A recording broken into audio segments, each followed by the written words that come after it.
Welcome sa Yoji Podcast. Welcome sa mga unang manonood ng aking pinakaunang video dito sa channel na 'to. Ano ang ma-e-expect niyo dito sa channel na 'to?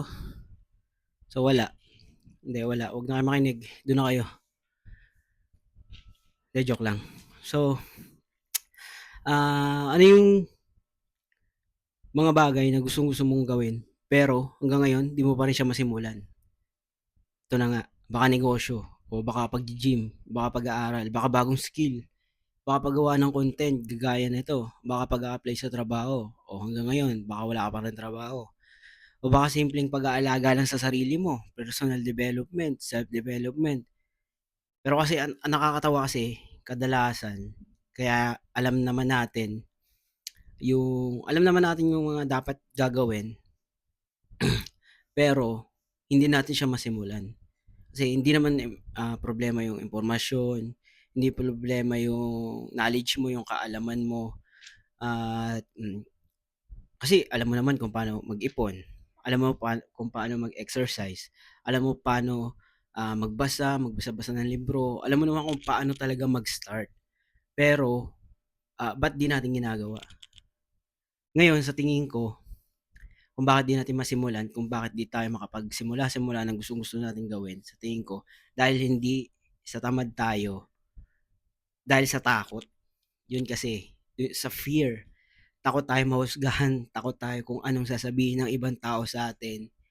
Madalas takot ang nangunguna sa mga gusto nating gawin.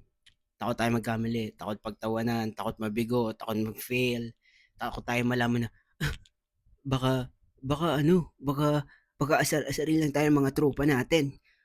Ah, kasi nahiya ako baka ano sabihin sa akin ng mga katrabaho ko, mga classmate ko ba, mga asar sa akin.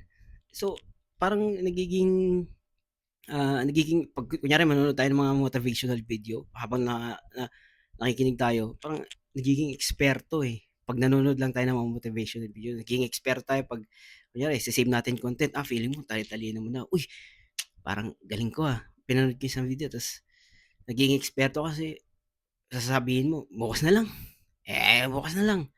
Pero totoo, wala lang, ah, walang perpektong oras kasi kung kailan mo siya sisimulan. Puwedeng ngayon na talaga.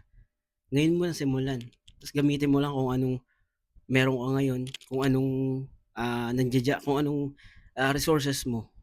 Puwedeng-puwede mo ng gamitin 'yan. Kasi walang araw na gigising ka ta's bigla ka na lang, ready na ako, go." So, hindi siya darating.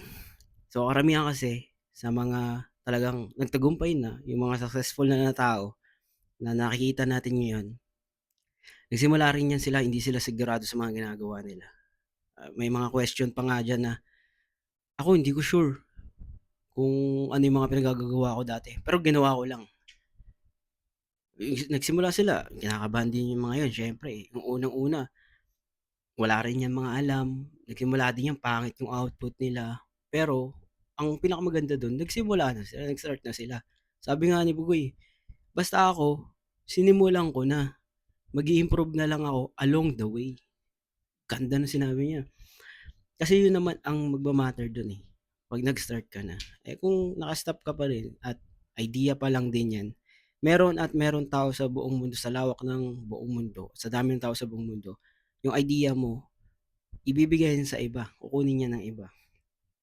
So, hindi lahat ay nagsimula na magaling na agad. Yun ang pinagkaiba ng yung mga ano, achiever. Kasi 'pag may naisip sila start na agad 'yan. Iba nga 3 AM na kunyari, for example, 3 AM may naisip kang idea, simulan mo na agad, 'wag mo na ipapabukas kasi bukas wala, panis na 'yan at never na 'yan magiging makatotohanan.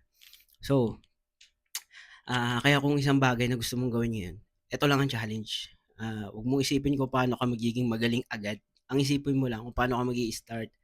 So, kung gusto mo maggawa ng content, o isang post. Kung gusto mo mag-workout, o 3 push-ups. Kung gusto mo ng, mag-apply ng trabaho, magpa-print ka na agad ng resume mo, o isang video, isang hakbang, one at a time, gano'n. Kasi minsan, gusto lang natin yung kabilang side na ano, eh, yung dun na sa tagumpay na, eh. Kumbaga parang, sa side lang na yung unang galaw lang tapos, ah, wala na naman, ngayon po-post na naman. So, yun nga, maraming salamat sa pakikinig. Ako si Yoji sa channel na 'to at kung may mga bagay kang gustong gawin ngayon, sana pagtapos mong pakinggan 'tong video na 'to, gawin mo na. Hindi bukas, hindi sa susunod na linggo, ngayon. Peace.